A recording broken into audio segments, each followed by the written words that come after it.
Anytime there are glass junctions, it is a good practice to secure them with a clamp.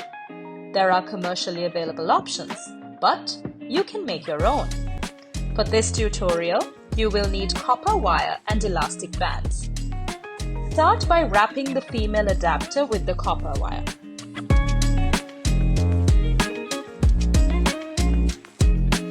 Using pliers makes it easier.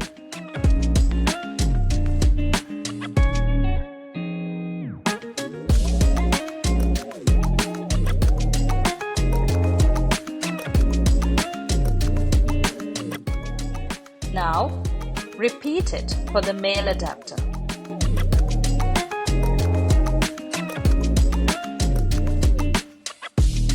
Finally, use the rubber bands to attach both copper wires together on each side.